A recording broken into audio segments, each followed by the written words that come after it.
Today I'm going to talk about a little known Iranian people, little known even amongst Iranologists, and these are the Ossetes who live in the central Caucasus. Who are the Ossetes? Well, these particular Ossetes are ancestors of my wife. But I think that we can take up the idea of the late Ossetian scholar V.I. Abayev, who called them the Scythians of the 21st century. I subtitled my own book, Modern Day Scythians of the Caucasus. Are they Scythians? Who were the Scythians? If anybody doesn't know, the Scythians were a pastoral nomadic group who were known in ancient times to the Greeks and the Romans and the Persians as very fierce warriors who were very, very skilled at fighting on horseback, in particular archery. They basically were people that the settled peoples could not defeat, and the Romans basically had to deal with them by offering them landed estates in France and northern Italy in order to sort of calm them down. By that point, the particular group who were ancestors to the Ossetes were known as Sarmatians. They were later known as Alans. The Alans from about the 2nd century up until the Mongol invasions over a course of about 1,000 years, they were one of the most powerful groups of steppe nomads that they raided not only into Europe, but all the way through Spain, down into North Africa, and across to what's now Tunisia. Their homeland was north of the Caucasus in this steppe region. So they were adjacent to the Georgians and the Circassians and eventually the Kipchak Turks. They remained pastoral nomadic. There is very hard to know much about them because they didn't leave much in the way of written sources. The elites of the Alan tribes entered into some agreements with the Byzantine Romans. By the 10th century, these elites had nominally adopted Orthodox Christianity, but I say nominally and I emphasize the elites because there's really no evidence that the general population became Christian. Although today they talk about the Christianization of the Alans, but I personally see virtually no evidence of that. And in particular, there are no Christian texts, no Bible, no catechism, nothing, no liturgy, nothing is translated into the Alanic language, unlike all the other groups that were Christianized. We have translations of these Christian texts into virtually every other language, but not Alanic. The only traces we have of the Alanic language are a few inscriptions, some marginal text notes by an Alan monk living in Constantinople, just enough to establish that their language was an Iranian language and it was the ancestor to modern Ossetian. So again, if we talk about the elites, maybe the most famous was a woman known as Maria of Alania, who married the Byzantine emperor. Actually, she married 2 Byzantine emperors.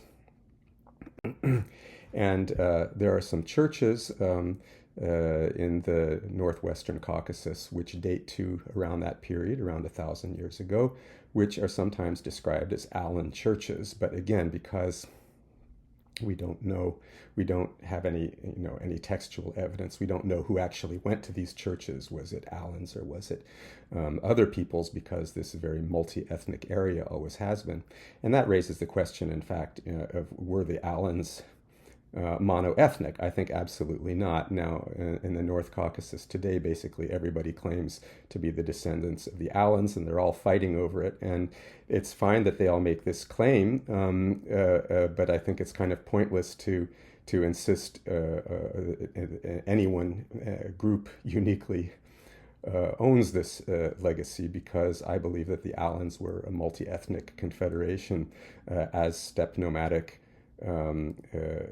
organizations virtually always were. They were always multi-ethnic, but it's quite clear that the dominant ethnicity and the dominant language was Iranian, a dialect again descended from the Scythian dialects, Sarmatian and Scythian dialects, which are classified as northeastern Iranian languages. And the direct ancestors of the Ossetes, tribally speaking, seem to be the Masagata, who were a tribe that lived in what's now Uzbekistan.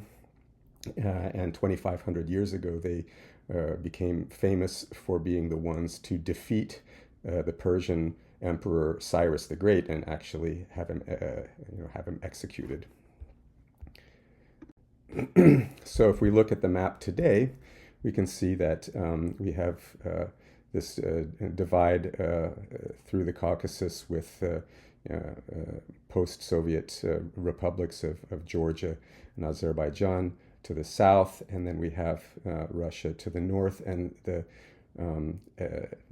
national republics that are part of the Russian Federation. So in the west we have Adygea, Karachay-Cherkessia, and Kabardino-Balkaria, which are a mix of Circassian and Turkic peoples. And then we have on the east side, bordering the Caspian Sea, we have Dagestan, which has got numerous ethnicities, none of which has a majority. And then we have Chechnya, and then we have Ingushetia.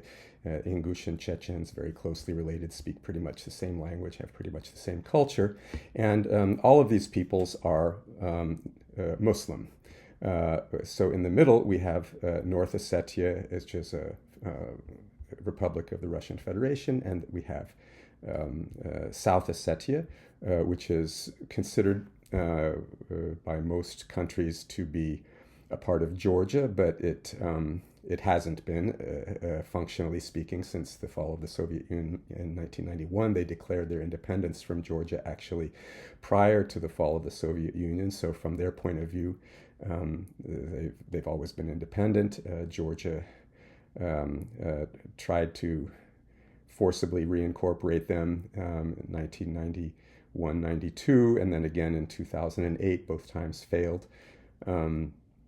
So South Ossetia has remained nominally independent, although in reality it's almost 100% dependent on Russia. So Ossetia in the Central Caucasus, the north and south slopes, very spectacular landscape, beautiful scenery. But also, in many historically pretty much inaccessible, which accounts for how the Ossetes were historically basically isolated and more or less free of influence from the outside world up until the 19th century when the Russians moved in.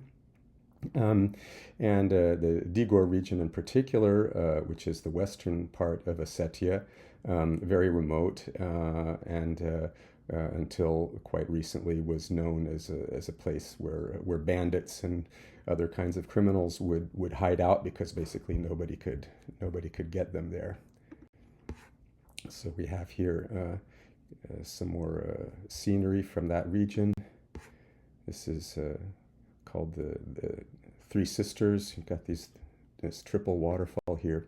A little further south, we have one of the best preserved traditional Ossetian villages, Galiat village, with the typical tower, which is called ganach in Ossetian. And each family would have one of these towers, and they would live in them. Their animals would be on the ground floor, and they would live on the second floor. And then on the top floor, where you see some windows there, that would be where they would shoot arrows or whatever at anybody who was attacking them. And this made their villages pretty much unconquerable up until the 19th century, when the Russians came with their artillery and simply blasted the towers to pieces. So most of these towers were destroyed, although Ossetian families today who can afford it often rebuild them as a sort of a nod to their ancestry. Here we see a cliffside fortress. If you can see how difficult it would have been to attack people who were holed up in there. And here we have the modern capital, which is called Vladikavkaz in Russian. It's the Ossetian name is Zaujikau. Vladikavkaz means basically the power of the Caucasus, or the ruler of the Caucasus. Zaujikau means Zaug's village, because supposedly it was a territory of somebody named Zaug before the Russians came along in the late 18th century. So when the Russians started to move in militarily and tried to take over the Caucasus at the end of the 18th, early 19th centuries, there was an enormous amount of resistance, in particular from the Circassians and the Chechens. It took up until the 1860s before the Russians were finally able to subdue the North Caucasus. But from the very beginning, their number one allies and facilitators on the ground were the Ossetians. And the Ossets can be considered in some sense to have been unique peoples to have actually requested to be colonized. They sent a delegation to St. Petersburg in 1774 saying, "Would you please make us part of your empire?" And I think that the reason for that is because it was a rough neighborhood, and they saw the Russians as being less of a threat, very far off. And as the Ossets were considered, in some sense, to be Orthodox Christian, it made sense for them to sort of play that up as a kind of cultural bond that they could have with the Russians. In any case, they remained throughout the 19th century and the major facilitators again of Russian expansion into the Caucasus, the principal allies of the Russians. Vladikavkaz, as you can see from the architecture, typical pre-Soviet Imperial Russian architecture, and it was built by the Russians. It was their major garrison town, along with Grozny in Chechnya, from which they were able to launch their attacks on the rest of the Caucasus. And you can see here this mountain which towers over the city. It's known as Madichok in Ossetian, which means Mother Mountain. In Russian, it's called Stolovaya, which means Table Mountain, and it's quite impressive. It's sort of always there, looming over the capital. But somewhat ironically, it actually is not in Ossetian territory. It is within Ingushetia, and the Ingush are always posting things on social media, threatening the Ossets, don't you dare come hiking here or we'll kill you. There's a lot of rivalry between the Ingush and the Ossets, particularly over competing land claims. It's rather similar to if you go to Yerevan in Armenia, and you see Mount Ararat looming over Yerevan, which is, such an important natural feature in the psychology of the Armenians, but it happens to fall within the boundaries of Turkey, so they can see it, but they can't get to it. So here we have the main Russian Orthodox cathedral, the Cathedral of St. George in Vladikavkaz. St. George is the most popular saint throughout the Caucasus, and we'll talk a little bit more about how that is understood amongst the Ossets and other Caucasians. So here we have a monumental example of Russian Orthodoxy, but we also have a presence of Islam, and this mosque here is right in the very center of Vladikavkaz, and as you walk along the riverfront there, you can't miss it. It's a beautiful mosque. It's done in the Egyptian style, And it reflects the fact that about 20% of the Ossetian population, mainly in the west, the Digor region, which was historically under the influence of elite Circassians, people are nominally Muslim. So, officially speaking, Ossetia is about 80% Orthodox Christian and 20% Muslim, but it's actually a little more complicated than that. Here we have an image of the Ossetian national poet Kostek-Etagorov, who lived in the latter part of the 19th, early 20th century. A great poet and a great painter as well. His paintings are found in many museums, quite evocative of what he identified as basically a dying culture. You know, the Ossets had been isolated since about the 13th century in the North Caucasus, basically left to their own devices until the Russians came along. And so basically these traditions under Russian influence were dying by the end of the 19th century, and he tried to preserve as much as he could by writing it down, evoking it in literature, but also in his paintings. And here we have the other national hero, Yosef Jugashvili, who Ossets consider to have been an ethnic Osset. This is a kind of funny question. Of course, most of the world considers that he was Georgian, and there's no evidence that he ever considered himself Ossetian. But he did come from a part of Georgia which is heavily inhabited by ethnic Ossets, and it seems that at least his paternal grandfather may have been an ethnic Osset. He certainly had some Ossetian blood. He may have known Ossetian, but not only he never embraced that aspect of his identity during his life, he actually is considered to be the one responsible for dividing the Ossetian nation by splitting their territory between Russia and Georgia. And when some delegations in the 1930s, delegations of Ossets went to Moscow to ask to be reunited, he simply had them shot. They were killed. So he was no friend to Ossetians, but they consider him today a national hero. You see his face pretty much everywhere, stickers and graffiti, and the bumpers of cars and calendars. Very, very popular person. Streets are named after him.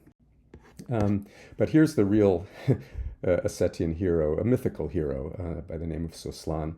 The principal cultural legacy of the Ossets is originally oral set of stories called the Narts. The Narts are heroic figures. Narta, which is the plural in Ossetian, literally means something like manly men. So these stories are part of the broader Indo-European tradition of heroic epic poetry. A genre which stretches from the sagas of the Icelanders to the Germanic Nibelungenlied, the Homeric epics, the Iliad and the Odyssey, the Persian Book of Kings, the Shahnameh, the Sanskrit Mahabharata and Ramayana, all part of the same tradition, in many cases showing genetic relationships going back to a putative Indo-European culture 5,000 or 6,000 years ago, from which all these cultures and languages are descended. And the great linguist, comparative mythologist Georges Dumézil in the 20th century, who came up with enduring theory of Indo-European culture, the tripartite theory, which posited three social classes: the priests, rulers on the top of the pyramid, and then the warriors beneath them, and then the producers, the pastoralists, or the producers, the craftspeople.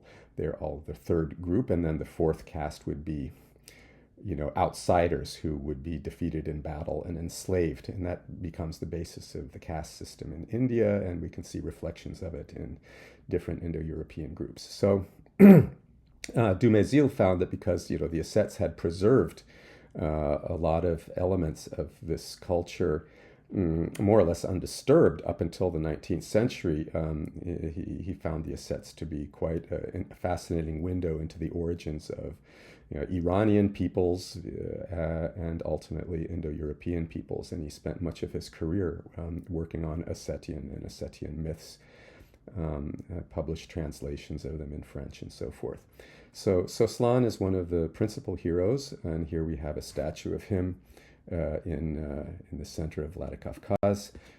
It's mostly a patriarchal tradition. Women's job is to basically prepare big feasts for these warriors when they come back from battle, and make sure everybody's well fed. So that here we have the mother of the Narts, Shatana, as she's called, and she's carrying the sacred chalice, which is known as the Watsamanga, and this is something which seems to reflect an actual practice amongst the Scythians that Herodotus notes, that after a battle they would pass around a cup of wine, and each warrior would have to boast about how many people he'd killed, and anybody who hadn't killed anyone didn't get to drink. And according to the story in the Narts, this chalice was magical and would shy away from the lips of anyone who lied about how many people he killed. The principal Ossetian deity. Now, this is where we get into the complication about the Ossetian religion, because, as I mentioned before, about 80% are considered to be nominally Orthodox Christian, 20% nominally Muslim, but in fact, both of these religions historically have sat very, very lightly on Ossetian society, and the so-called Christians and the so-called Muslims pretty much have the same set of rituals and behaviors, and up until fairly recently, very, very little actual practice of Christianity or Islam, going to church or praying at the mosque or anything like that, observing any of the norms of either of these religions is pretty much absent. The Muslims, would drink just as heavily as the Christians, for example, and nobody really paid any attention to that until, in some sense, in the 19th century, when the Ossetians started to come into more contact with the outside world, and you had, Russian missionaries coming and, trying to correct the behavior and beliefs of their, quote, Christian brothers and sisters, unquote. And the same thing happening with some Muslims. But in the Muslim case, this really took off in the 1990s with the war in neighboring Chechnya, because you had the Chechens were basically the same. They were nominally Muslim, but they basically behaved like anyone else in the Caucasus.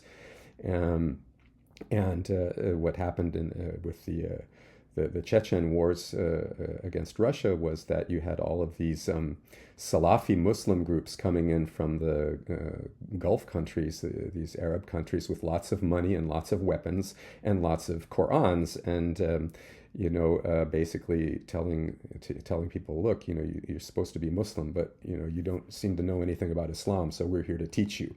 And that's created a real problem amongst Muslims in the North Caucasus, because it creates a divide between people who are attached to their traditional culture and these foreign Arabs and others coming and telling them, no, that's all wrong, you need to change it, you need to abandon it, you need to be more like us.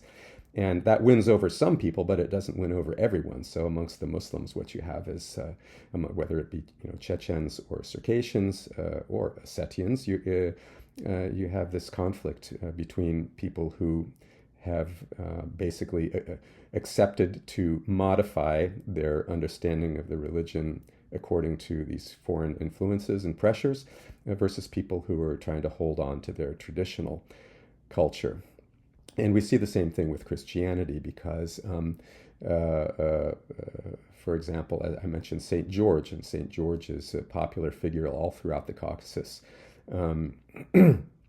But there is little in the St. George figure as understood that actually connects him with the Christian St. George. Rather, it seems to be sort of a superficial veneer of a Christian figure superimposed on a pre-existing indigenous religious figure. So Wastriji is, as it says here, the principal Ossetian deity, nominally supposed to be St. George, but in my opinion, pretty transparently a manifestation, an Ossetian manifestation of the very, very archaic Iranian god Mitra. Wastriji, like Mitra, is concerned with verbal contracts, enforcing verbal contracts. That was the original function of Mitra. He is the patron of travelers and warriors, warriors being usually the people who were traveling to go out on raids and whatnot. He's an exclusively male deity. Women are not even allowed to pronounce his name. And I think that this naming taboo may actually be what conceals the original Mithraic identity of this deity, because if we go back to Herodotus again, 2,500 years ago, he mentions the deities of the Scythians, but there are two that he does not give the Scythian names. He just gives the Greek names, and I think that's a sense that again, even back then, there was a taboo on pronouncing the name of Mitra. So you'll see images of Wastriji all over the place. Pretty much every home will have some kind of image of him, and there are statues of him. You see him everywhere. And here you have him, an image of Wastriji at a place called a Cruvandon, which is a way station for travelers in the mountains, where you basically stop and say a prayer to Wastriji, because Wastriji is the patron saint of travelers, or the patron deity of travelers, and you leave some money there. I'm not really sure who collects that money, but you see these all over Ossetia, and there's always coins there. Here's another Cruvandon. The coins go in this little cubbyhole area here. Also, it's common to offer beer, as you can see from the horns here. Sometimes there's meat that's offered, but here these are glasses of beer.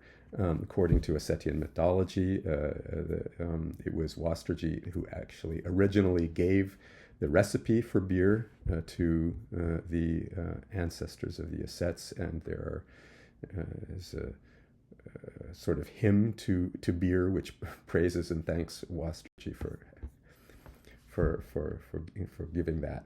The major Ossetian ritual, well, basically the Ossetian ritual for every occasion, it's called a kruvd, and it has a double meaning. It means a toast.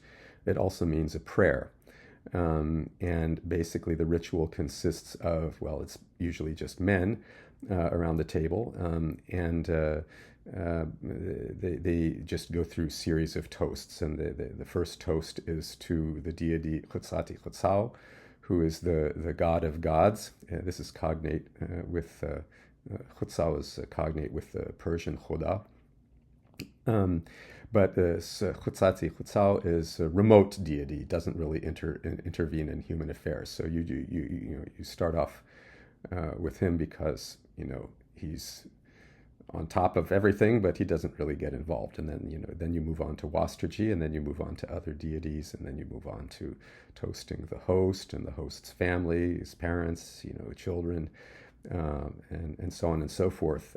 Toasting every time, chugging down the drink. So lots and lots of alcohol gets consumed at these events.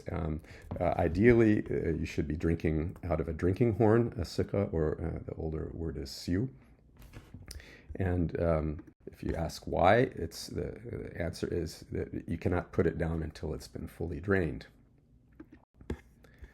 This is the most important Ossetian popular shrine. It's in the Say Valley, which is near the border between North and South Ossetia. The shrine goes back, it's mentioned as early as the 13th century. It's burned down a couple times and been rebuilt. You can see that there's a lot of animal sacrifice that's been done there. This is a shrine to Wastergy, and once a year at the beginning of summer, there's a big gathering there uh, at the Racombe Shrine.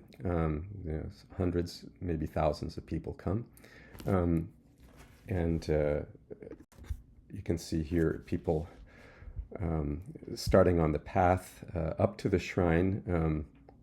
There's a big sign on the highway where you park in order to get up to the shrine, and it tells you all the things that you can't do, and one of them is you cannot wear shoes. So you see that people are barefoot. You're supposed to approach on foot. You can also not be a woman.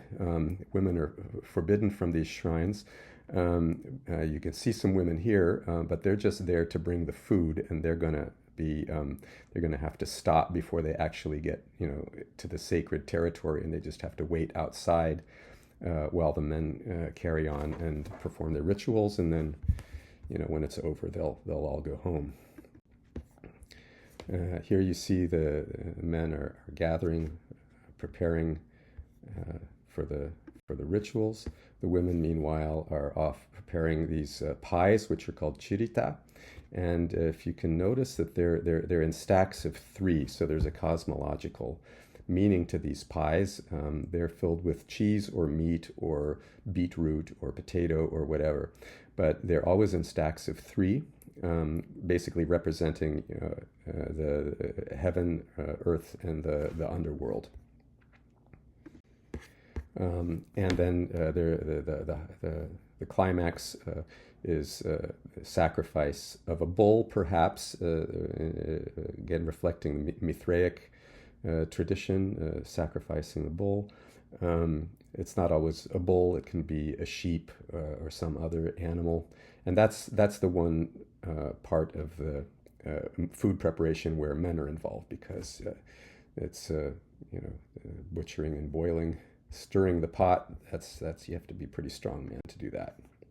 And you can see the table laid out there, if you can call that a table, but and take a look at the setting. You're up in the mountains. This is also something typical of the ancient Iranian peoples, known to go up on mountaintops to perform their religious ceremonies, bringing them closer to the gods. This is a dance. You can see it's a double-decker dance with some dancers standing on the shoulders of others, and they move around in a circle. The dance is called shimd, and it is said to have been invented by the hero Soslan back in mythological times. Another typical feature you see in Ossetia is these tombs, which are kind of in the shape of a beehive. You can see sometimes individual tombs that belong to families and that are on their property. You can see here in painting evoking pre-modern times, somebody's about to get buried, and you can see the tomb in the background. You can also see these antlers up here from an animal that's been sacrificed. And here you actually have, this is one of the most famous images that you'll see from Ossetia. This is a necropolis at Dargavs. So these are all tombs here, and they are facing the village. You can see that they all have a little window opening so that the dead can kind of look out onto the living village, their descendants, and sort of stay in touch with them. Unfortunately, in recent times, Ossetia has become a very popular destination for Russian tourists. Since the Ukraine war started, and it's harder for them to get visas to travel around the world. They are traveling more within the Russian Federation, so you get a lot of Russian tourists coming, and they're not always respectful of local traditions, and that's causing a lot of tension with the local population who often quite offended by the behavior of the Russian tourists. Nevertheless, the Ossets remain arguably the most pro-Russian of all the nationalities of the Russian Federation. They have been quite gung-ho about supporting the war in Ukraine. Here you have the Z symbol, which the Russians have been using and putting on their tanks and so forth to sort of symbolize their patriotism. And you see it here across the national theater, the Iran Theatre. Iran is how you say Ossetian in Ossetian Iran. So again, evoking or reflecting the fact of their identity as an Iranian people. The name for Ossetia in Ossetian is Iriston. So again, we see these this common origin, this relationship is reflected in the language and to some extent in the culture. So in the National Theatre here we have this patriotic Z. And of course, many Ossets have paid the ultimate price defending the homeland, as they put it. Although Ossetia was not attacked, Russia was not attacked, but that's how it's framed.